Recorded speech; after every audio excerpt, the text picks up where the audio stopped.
Hola, soy Juan Luis Sánchez. Antes del episodio de hoy, te quiero proponer una cosa. Se acerca la Semana del Orgullo LGTBI. Y en mitad de todo este torbellino social, político en el que estamos metidos, me gustaría escucharte. Me gustaría saber cómo te sientes.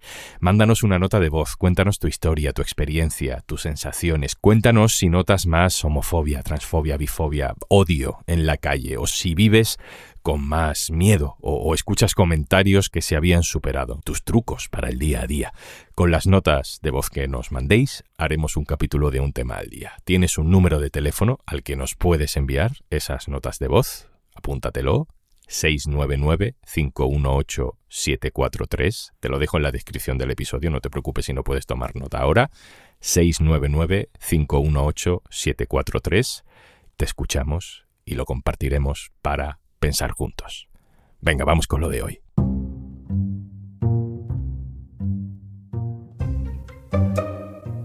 Llega el momento del zapatero menos conocido. Llegan las preguntas sobre el lobby, la consultoría, el rescate, las empresas de sus amigos, la de sus hijas, Venezuela, lo legal, lo moral y las joyas. ¡Ay, las joyas! Soy Juan Luis Sánchez. Hoy en un tema al día. Las joyas sin explicación de Zapatero.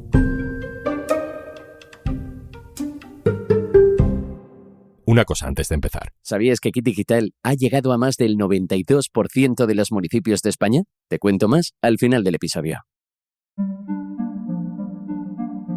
Ya desde el primer día, cuando estalló la noticia el 20 de mayo, nos parecía todo increíble. Zapatero, líder de una trama internacional de tráfico de influencias para conseguirle a una empresa en Venezuela una ayuda del gobierno a cambio de una comisión camuflada como trabajos de consultoría a la empresa de sus hijas. ¿De verdad Zapatero se había metido en ese lío tan cutre pudiendo hacer lobby normal como hacen tantos políticos retirados? Él lo negaba. Que jamás he realizado ninguna gestión ante ninguna administración pública ni el sector público en relación con el rescate de Plus Ultra. Desde el primer día Zapatero lo negaba y además prometía una cosa. Y también que atenderé en los próximos días a los medios de comunicación.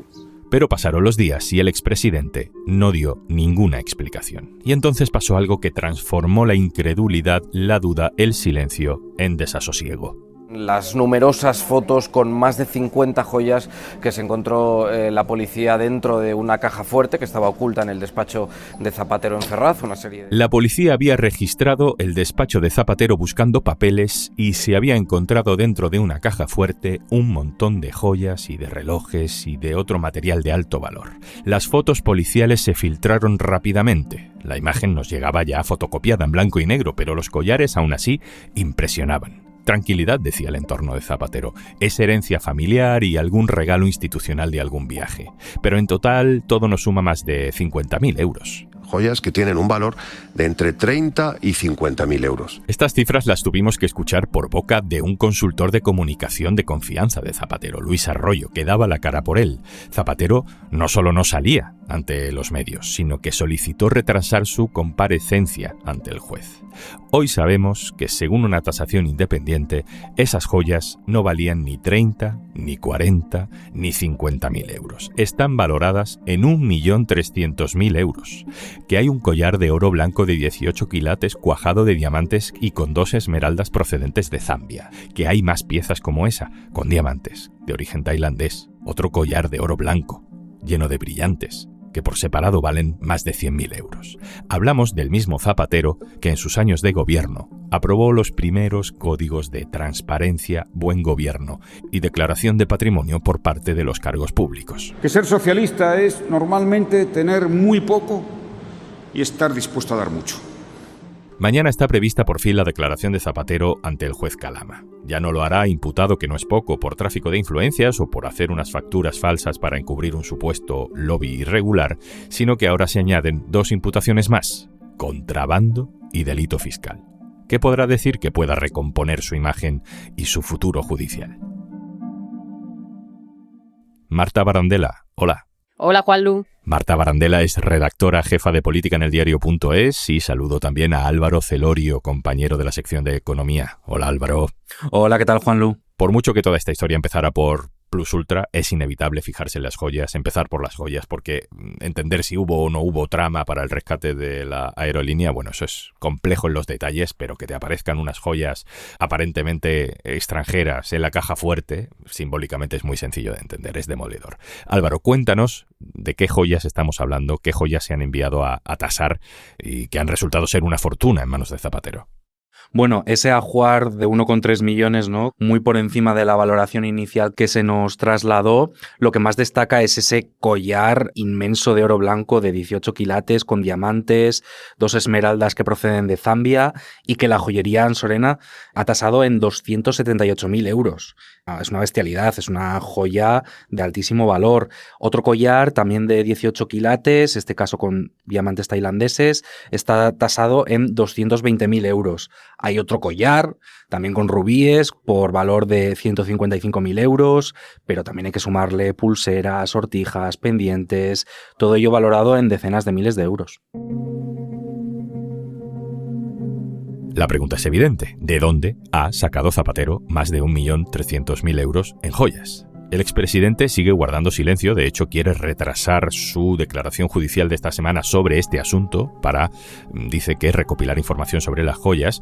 No ha reaccionado ni siquiera para discutir durante estos días o cuestionar esa tasación diciendo que está inflada. No, barandela. El único que nos ha dado una teoría plausible sobre estas joyas es Miguel Sebastián, que fue ministro de Industria, Turismo y Comercio con Zapatero y que ha escrito un artículo en el diario.es que ha causado muchísimo revuelo y en el que habla de que es habitual recibir regalos como estos en viajes oficiales. ¿Qué es lo que cuenta Miguel Sebastián?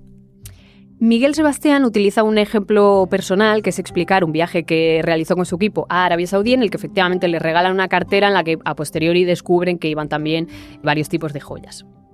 Es decir, en el momento en el que un país recibe a un mandatario extranjero, hay países que tradicionalmente, dice él, o culturalmente, lo que hacen es darle regalos al mandatario extranjero que los está visitando. Entonces, distingue, digamos, lo que es un regalo personal al mandatario de turno que acude en ese momento, o ministro, secretario de Estado, de un regalo institucional. Y como él realiza esa separación, afirma también que en esa separación se puede decidir que los regalos se los quede la persona, digamos, o que pasen al patrimonio del Estado. Es verdad que en la etapa en la que habla Miguel Sebastián, cuando se aprueba el Código de Buen Gobierno que justo emprende Zapatero, no es una prohibición legal. Ahí se habla de rechazar regalos que vayan más allá de los usos de cortesía. Pero lo que es un uso de cortesía y no, digamos que es un gris que decide el dirigente de turno. Entonces él lo que defiende es que en ese abanico se puede optar por quedarte ese regalo. También es verdad que Miguel Sebastián lo que dice es que en el caso de su equipo, esos regalos se quedaron en el ministerio. Es decir, ellos no se los quedaron. Entiendo, Marta, que es complicado deducir de qué país, de qué viaje exactamente pudieron ser estas joyas, ¿no?, que le regalaron a Zapatero, que es básicamente lo que está sugiriendo Miguel Sebastián, que es de uno de esos viajes. Pero es interesante saberlo porque estamos hablando de un patrimonio, estamos hablando de un dinero, que vale que vender unas joyas y hacer dinero con ellas no es fácil para una persona como Zapatero, pero estamos hablando de un valor tremendo y la línea entre el regalo y el condicionamiento político puede ser muy fina.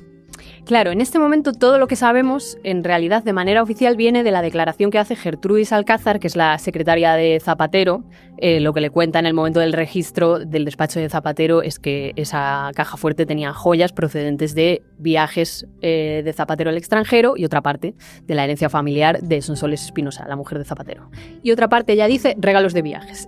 No ha aclarado si son presidenciales o no lo son. Y esto es clave porque si son presidenciales han pasado como mínimo 15 años y estaríamos hablando de cuestiones que pueden estar prescritas. Sí sabemos que Zapatero tuvo una agenda internacional muy extensa, más de 100 vuelos a países extranjeros entre los años en los que fue presidente, 2004-2011.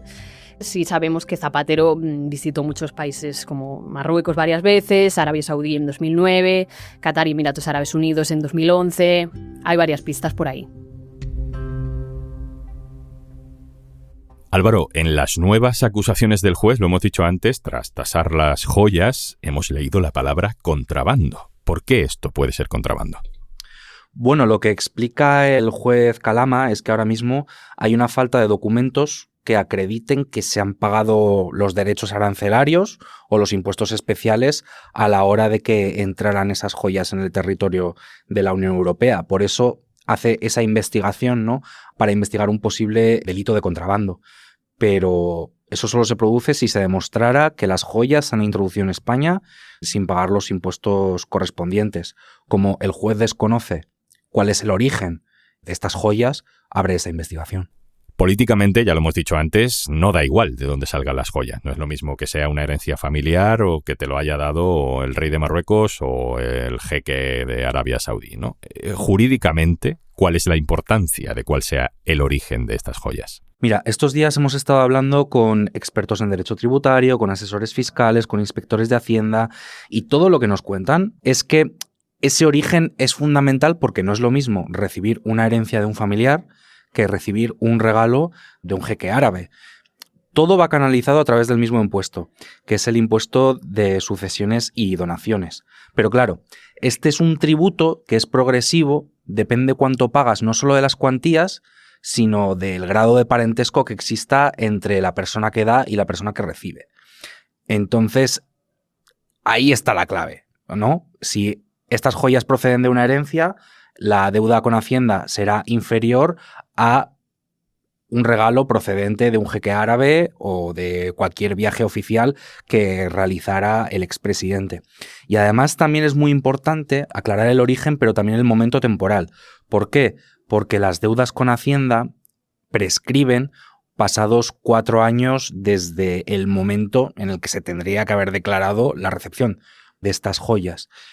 Es cierto que la vía penal tiene unos plazos un poco más amplios, de 5 o 10 años en función del tipo penal, pero el momento es fundamental por esta razón. Álvaro, por darle la vuelta un poco a lo que estamos contando, en vez de explicar lo que quizá Zapatero no hizo bien, intentemos explicar lo que debería haber hecho con las joyas, aparte de rechazarlas así de entrada si era presidente del gobierno, que no sabemos si lo era en el momento de recibirlas, ¿no? Pero bueno, una vez aceptadas, ¿qué tendría que haber hecho con ellas, que a lo mejor hizo, no lo sabemos todavía, para cumplir escrupulosamente con la ley? Bueno, en primer lugar, para evitar un posible delito de contrabando, tendría que haber pagado los derechos arancelarios sobre las joyas una vez entrado en el territorio de la Unión Europea. Eso para empezar, y para seguir tendría que haber declarado el impuesto de sucesiones 30 días después de haber recibido esas joyas. Si se entiende que el regalo es a la persona a título personal y no a la institución. El hecho de que se encuentren estas joyas en la caja fuerte de su despacho como expresidente hacen entender que se hicieron a título personal, ¿no? Y a mayores, una vez que es titular de este patrimonio, de estas joyas, que ahora mismo la joyería ha tasado en 1,3 millones, pues cada año que ha estado en posesión de ellas debería haber declarado por el impuesto de patrimonio. Álvaro, explícanos un poco cómo va esto de que ante determinados regalos de muchísimo valor, digamos que Hacienda sí que te pide, sí que te exige que los declares. Claro, no es lo mismo que te hagan un regalo de un anillo que puede costar unos 100 euros, unos 200 euros, que es una cuestión muy simbólica, ¿no? Vamos a decir, pero cuando estamos hablando de estas cuantías tan elevadas, sí que tienen que pasar por Hacienda. En el caso de que sea una herencia, esta declaración se tiene que hacer a los 6 meses de percibirla y pagar las obligaciones correspondientes, y en el caso de que sea un regalo así tan oneroso, también tiene que producirse esa declaración a los 3 días de percibirlo. A mayores no solo tiene que tributar la percepción de esos regalos, de estas joyas, de este ajuar, sino que el impuesto de patrimonio o el de las grandes fortunas que creó el gobierno, lo que grava es el patrimonio de la persona, esa riqueza que tiene acumulada. Claro, cuando hablamos de que el expresidente Zapatero tenía un ajuar de 1,3 millones de euros, eso ya entra dentro del ámbito del impuesto de patrimonio y sí o sí tendría que haber declarado anualmente estar en posesión de estas joyas. Zapatero ha pedido más tiempo para reunir la documentación necesaria y responder ante el juez sobre el origen de las joyas. Ha pedido más días y no hablar de esto en la declaración de mañana. ¿Qué puede conseguir Zapatero teniendo más documentación sobre esas joyas? Bueno, la clave que tendrá que explicar es si puede aportar documentos que justifiquen el momento temporal en el que recibió las joyas y también para aclarar si ha declarado el impuesto de patrimonio cuando convenía. Pero sí que es cierto que la propia apertura a través de este auto del juez Calama de un proceso judicial lo que bloquea es la posibilidad de que el expresidente Zapatero pueda voluntariamente acudir a la agencia tributaria y decir, tengo esto, no lo he declarado a tiempo, y hacer una regularización voluntaria. Ahora mismo, con la apertura de esta investigación judicial, esa vía está cerrada.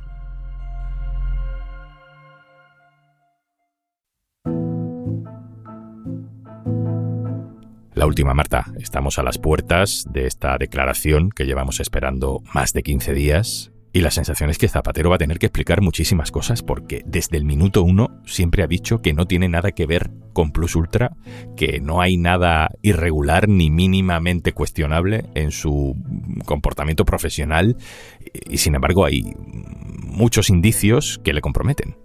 Sí, desde luego, él tiene que explicar muchas cosas, tiene que explicar por qué si él no intervino para nada en el rescate de Plus Ultra, los investigados hablaban de él como la persona a la que recurrir para sortear las dificultades a las que se encontraban.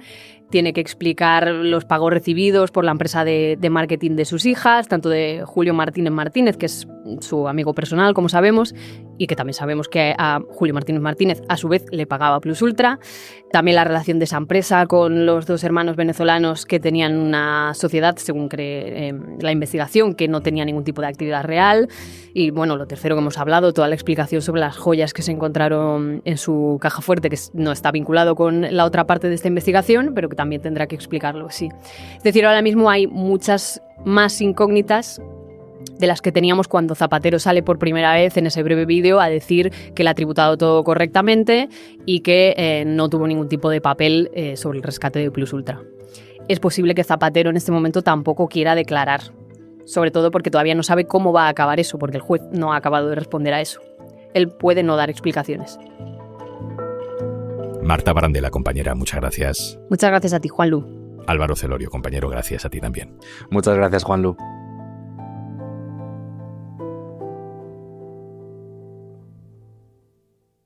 Y antes de marcharnos... Hasta la fecha, Kit Digital ha concedido más de 937.000 ayudas a pymes y autónomos para digitalizar sus negocios.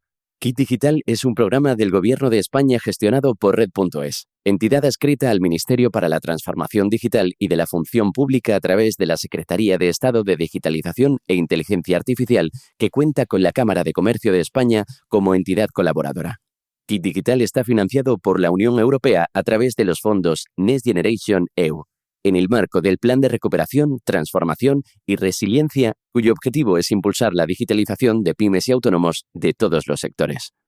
Esto es Un Tema al Día, el podcast del diario.es. Si te gusta lo que hacemos, necesitamos tu apoyo. Hazte socio, hazte socia en eldiario.es/Un Socio al Día. Este podcast lo producen Carmen Ibáñez, Marcos García Santonja, Lucía Martín y Izaskun Pérez. El montaje es de Pedro Nogales. Yo soy Juanlu Sánchez. Mañana, otro tema.